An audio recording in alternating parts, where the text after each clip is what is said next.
Hello guys, chapter number 21 करते हैं। Question number 21 करते हैं chapter number 8 work power energy की एक्सरसाइज का, है ना। A projectile is fired from the top of a 40 metre high cliff with an initial speed of 50 metre per second at an unknown angle.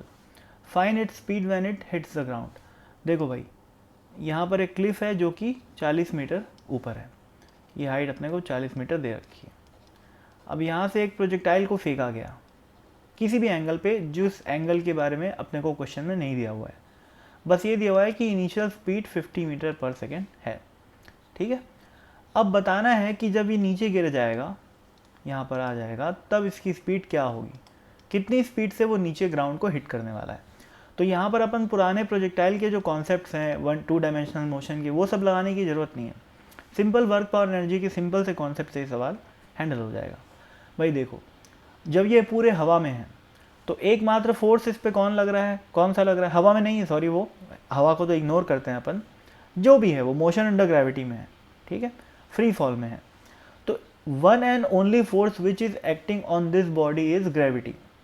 तो gravity अगर act कर रही है तो ग्रेविटी कैसा फोर्स होता है, gravity conservative force. Conservative force है तो इसकी मैकेनिकल एनर्जी कंजर्व रहेगी, इस पार्टिकल की मैकेनिकल एनर्जी कंजर्व रहेगी। ठीक है, तो अपन क्या बोलेंगे, total energy initially will be equal to total energy finally. ठीक है, अब इनिशियली हमारे पास दो एनर्जी है, काइनेटिक और पोटेंशियल। काइनेटिक एनर्जी कितनी है, हाफ एम इंटू वी का स्क्वायर, यानी कि 50 का स्क्वायर। अब ये वेलोसिटी की डायरेक्शन मायने नहीं रखती।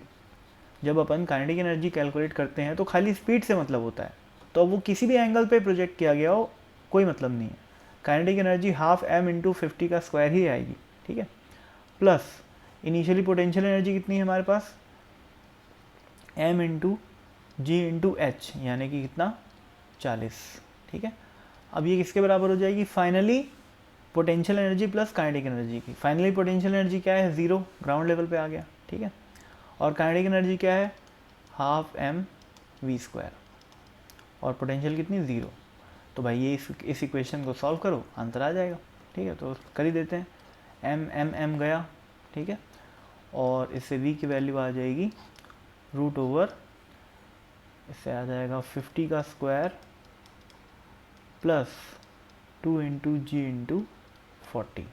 ठीक है, तो अब देख लेना यार, जी की वैल्यू या तो 9.8 रखने से सही आंसर आ जाएगा या तो 10 रखने से सही आंसर आ जाएगा। ठीक है, जो भी आए वही सही है। ठीक है, कोई खास इसमें कैलकुलेशन करके टाइम वेस्ट करने का मतलब नहीं है, कॉन्सेप्ट बस इतना ही है। ठीक है, और बल्कि इस फॉर्मूला का तो चाहो अगर तो याद भी कर सकते हो। वैसे मैं ज़्यादा विश्वास नहीं रखता फॉर्मूले वगैरह याद करने में। ठीक है, लेकिन ये चूँकि बहुत कॉमनली यूज़ होता है, इस वजह से याद कर सकते हो। किसी भी पार्टिकल को एच हाइट से अगर फेंका गया है किसी भी एंगल पे, ऊपर नीचे दाएं बाएं 37 डिग्री पे, 50 डिग्री पे, किसी भी एंगल पे, तो नीचे आते समय वेलोसिटी हो जाती, स्पीड हो जाती है you square plus 2g into H. ठीक है ना, देख लो, ये अपना यू स्क्वायर था इनिशियल वेलोसिटी, ये 2 है, ये g है, और ये क्या है, h है। ठीक है, तो चाहो तो याद कर सकते हो, पर कंटेक्स्ट मत भूलना किस कंटेक्स्ट में ये वैलिड है।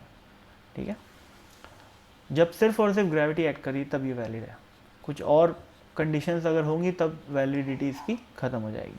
ठीक है ना, तो याद कर रहे हो तो कंटेक्स्ट याद करना कि किस कंटेक्स्ट में फॉर्मूला वैलिड है, अदरवाइज डोंट रिमेंबर। ठीक है, बेसिक से चलो, कोई खास दिक्कत वाली बात नहीं है, है ना। तो थैंक यू।